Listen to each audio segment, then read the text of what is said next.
I didn't plan to come back. For 5 years, that land didn't exist to me. But before this goes any further, if you enjoy real-life justice stories where entitled people face consequences, hit subscribe now, because this one escalates fast and the ending is unreal. I'm serious. Subscribe, because what happened next took years, courtrooms, and a demolition crew. Now, let me tell you what I came home to. When I left town, it was quiet land. Nothing fancy. Just a stretch of property my father left me, sitting on the edge of a tight HOA neighborhood that never liked it being there. They liked rules, clean lines, control, and they especially didn't like that my land wasn't under their authority. Life pulled me away. Work overseas.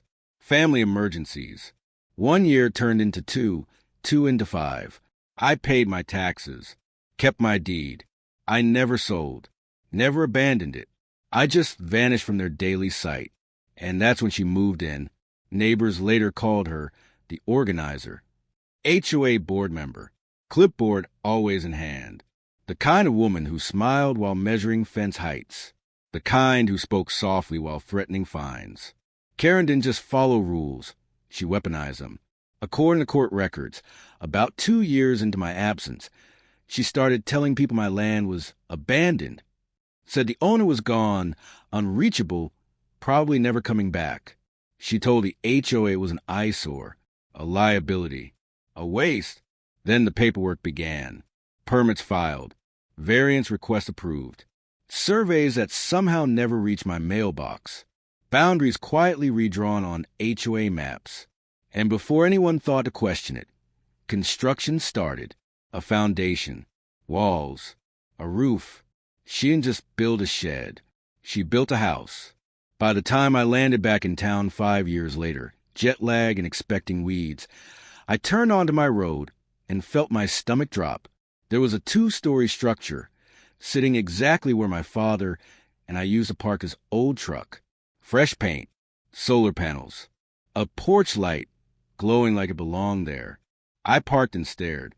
I checked my phone, checked the address, checked my deed. This was my land. I walked up and knocked. She opened the door like she owned the world. No surprise, no fear, just that tight smile. She told me I was trespassing. I laughed. I thought it was confusion. I told her who I was. Told her the land was mine. She didn't even blink. She said, "You abandoned it." That word again. Abandoned. She claimed the HOA approved everything. Claimed she followed procedure. Claimed I had years to object and didn't. She told me to leave or she'd call security. That was the moment I knew this wasn't misunderstanding. This was a plan. I went straight to the county office. Pulled records.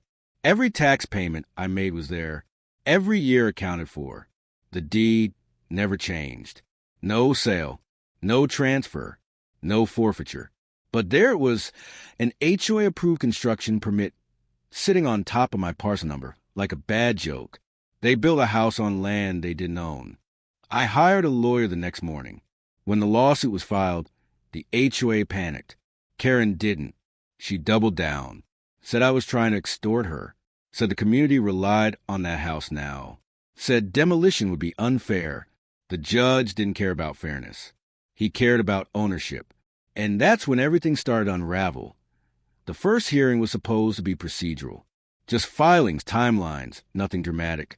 That's what Karen expected. She walked in confident, dressed like someone who thought the room belonged to her. She brought binders, smiled at people, even nodded at me like we were old neighbors settling a small misunderstanding. My lawyer didn't smile back. He started with the deed. Clean chain of title. Decades old. Never transferred. Never forfeited. Taxes paid every single year, without a gap. The judge nodded, already unimpressed with the defense's posture. Then Karen's attorney stood up and leaned hard on one word. Abandonment. Claimed I ceased presence, failed to maintain the land, and that the HOA acted in good faith to reclaim and use property for the community's benefit. That's when my lawyer asked for the survey. The room changed. The official county survey showed the structure wasn't just overlapping my land. It sat dead center on it. No boundary ambiguity. No margin of error. The foundation plumbing, utilities. All of it was installed squarely on my parcel. Karen shifted in her seat for the first time. The judge asked a simple question. Did the HOA own the land at any point? Her attorney tried to deflect, talked about implied consent, community use, visual neglect. The judge stopped him. That's not ownership. Then came the permits. Turns out the HOA submitted a self-certified boundary map instead of the county-approved one. A map created internally. No licensed surveyor. No owner signature. No legal standing. The permit office assumed the HOA had authority because no one objected. Because I was gone. Karen argued she acted on HOA approval, that she invested life savings, that tearing it down would destroy her financially. The judge looked at her and said something that stuck with me. You don't get to build first and ask permission later, especially on land that isn't yours. Still, the court gave her a chance. A continuance. 30 days to present proof of ownership, easement, or lawful transfer. Anything. That was her window to walk away. She didn't. Instead, she went on offense. She filed a countersuit claiming emotional distress, accused me of harassment, claimed the land was effectively surrendered by absence. She even produced HOA meeting minutes stating the board voted to reclaim and use parcels. Problem was, the county wasn't invited to that vote. Worse, one of the signatures on those minutes didn't match the board member's real signature. My lawyer noticed it instantly. Depositions followed. That's when people started cracking.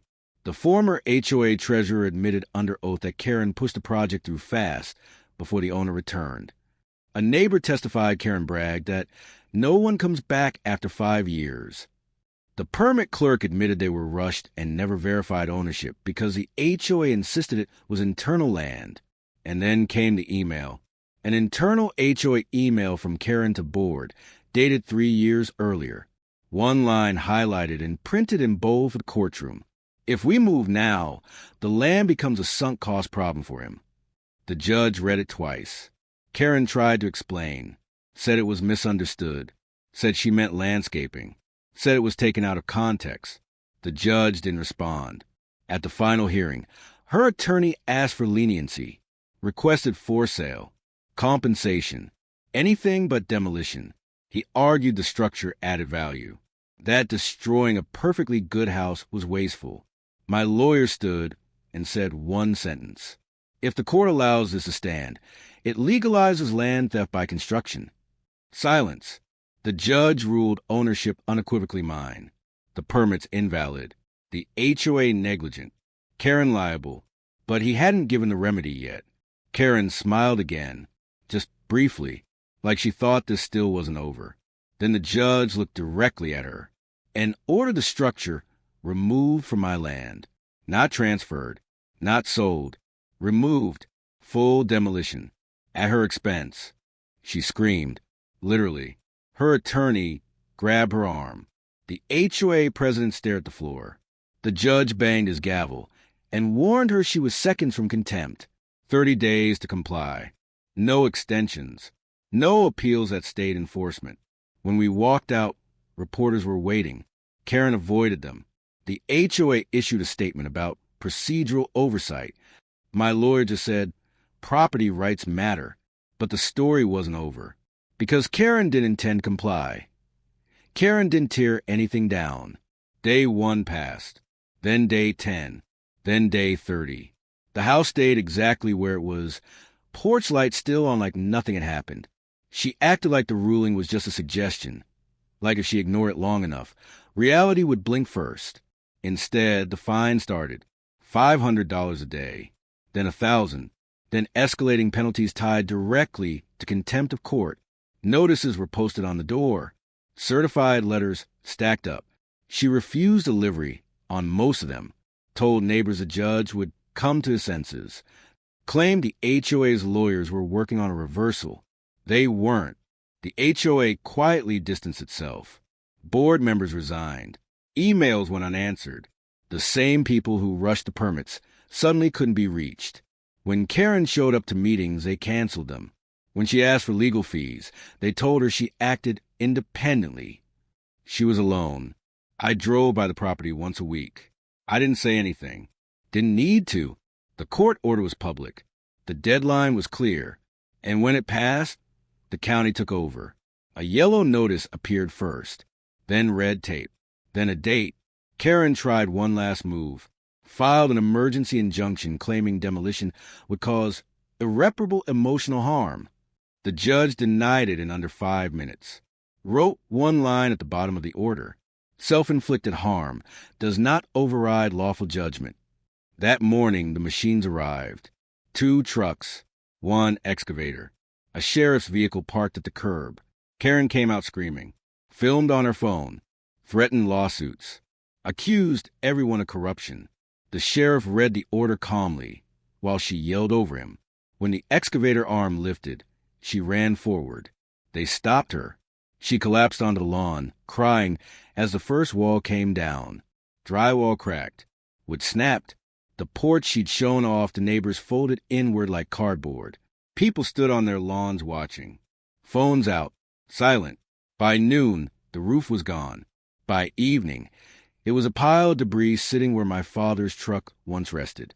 Karen didn't speak after that. She just sat there as the dust settled. The house she built on someone else's land. Gone. But the consequences weren't finished.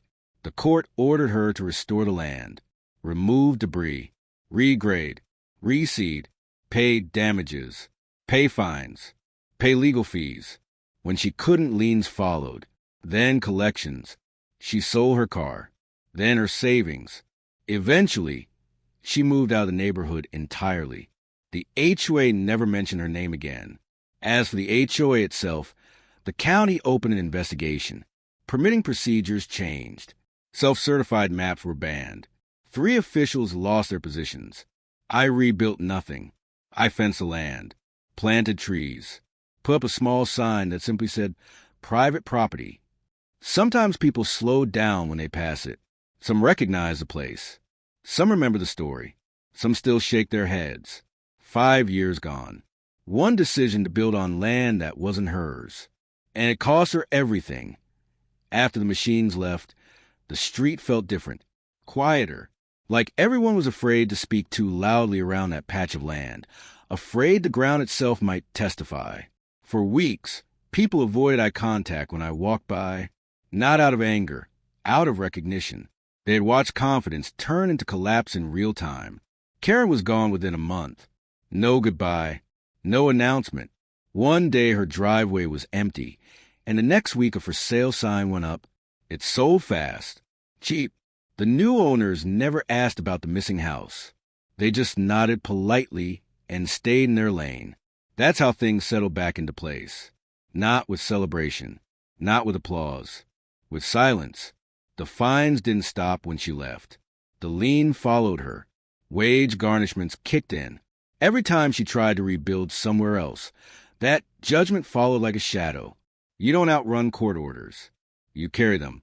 People assume I felt victorious, like I walked away smiling, proud of the destruction. The truth is simpler. I felt resolved. The land was never about money. It was about precedent, about the idea that if you disappear, someone else can just decide you no longer exist. That's what she counted on. She counted on time erasing me, on silence becoming consent, on absence becoming weakness. She was wrong. The judge said something to me after the final paperwork was signed. Not in court. In the hallway. Quietly. Too many people think leaving means surrender, he said. It doesn't. I never built a house there. Never wanted to. I kept it open. Let it breathe. Some weekends I'd sit there and remember my father. The way he used to lean against a truck and tell me land outlives people, but only if people protect it. The HOA never bothered me again. They amended bylaws, added disclaimers, required county verification for everything. They learned the hard way that power without authority is just noise. Every now and then, someone new moves in and hears the story secondhand. They always ask the same question. Why didn't she just stop? And the answer is always the same. Because she thought she was untouchable. 5 years gone. One illegal build. One courtroom. One order. And a house that never should have been there. Erased.